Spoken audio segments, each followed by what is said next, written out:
Bonjour à tous. Aujourd'hui donc, je suis toujours sur l'Atlas de l'Amérique latine. Et je dirais que grâce à cet ouvrage, j'ai réussi donc à percevoir un élément qui pour moi est fondateur dans la compréhension du texte de Sisezike. L'homogénéité et l'homogénéisation, l'homogénéité et l'hétérogénéité. Chose à savoir, la grande force de Sisezike, c'est qu'il appréciait énormément la marge, comme vous le savez tous. Mais, chose qui est très importante à comprendre, lorsqu'il y avait, si je puis dire, hétérogénéité dans les profils, c'était là où, entre guillemets, il excellait d'autant plus. Nous sommes face à un homme qui est un adepte à la marge de l'homogénéisation des hommes, pour en venir à Oro.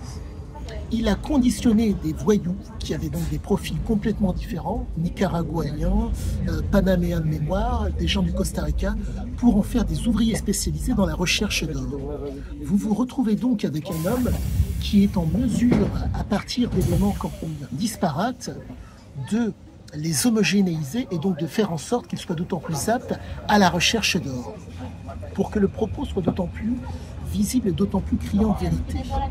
Rappelez-vous, quand le père est militaire albanais, pardonnez-moi, légionnaire albanais, ce qui veut dire que vous vous retrouvez avec un père de famille qui se retrouve avec des profils complètement différents dans une armée pour avancer à l'épreuve de, pardonnez-moi, à l'épreuve d'une situation conflictuelle, ou à l'épreuve d'une situation de tension, à l'épreuve d'une situation de friction. Donc, homogénéiser les comportements et les conduites pour arriver au but. Voilà ce que j'en comprends d'autant plus par rapport au comportement et à la conduite de Sisezike.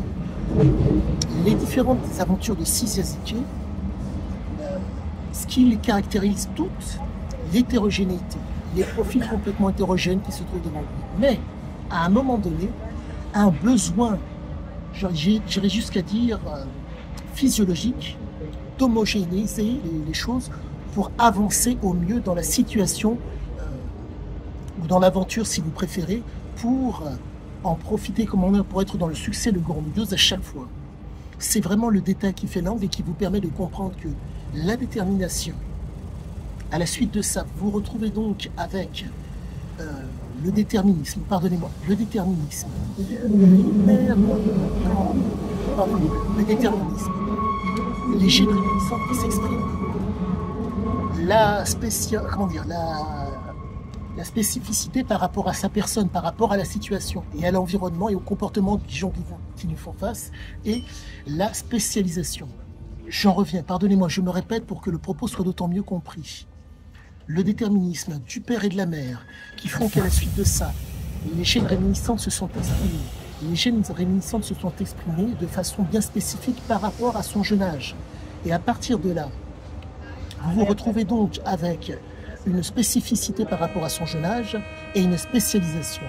D'où la raison de cet homme qui appréciait donc autant la marge. Pour reprendre les propos qu'il y a dans le texte, dès que j'ai été en âge de courir plus vite que mon père, plus personne ne m'a donné d'ordre. Le père, légionnaire albanais, la mère gréco-libanaise avec des, des gènes entre guillemets qui se sont exprimés, des gènes de voyageurs, gènes de guerriers de l'autre côté. Donc nous nous retrouvons donc face à un homme dont les gènes ont pu s'exprimer.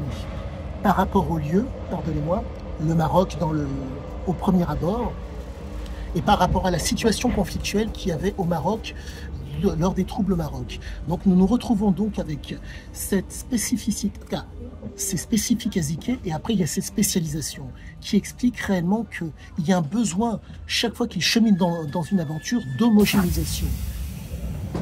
Pour résumer les choses, vous avez donc, pardonnez-moi, l'autonomie et l'indépendance. L'autonomie, c'est propre à Zike, ce besoin d'homogénéisation, en grand mot, de pouvoir avancer au mieux dans l'aventure. Mais, quoi qu'il en soit, il est tributaire d'un environnement et de comportement des gens qui lui font face. Donc il essaye, voire même pas qu'il essaye, quoique, il a cette capacité à pouvoir, par la marge, de toujours faire en sorte d'homogénéiser les hommes pour être un exploiteur à la marge. Voilà ce que j'en ai compris aujourd'hui. Sur ce, je vous dis à tous à la prochaine. Une femme douce, abonnez-vous.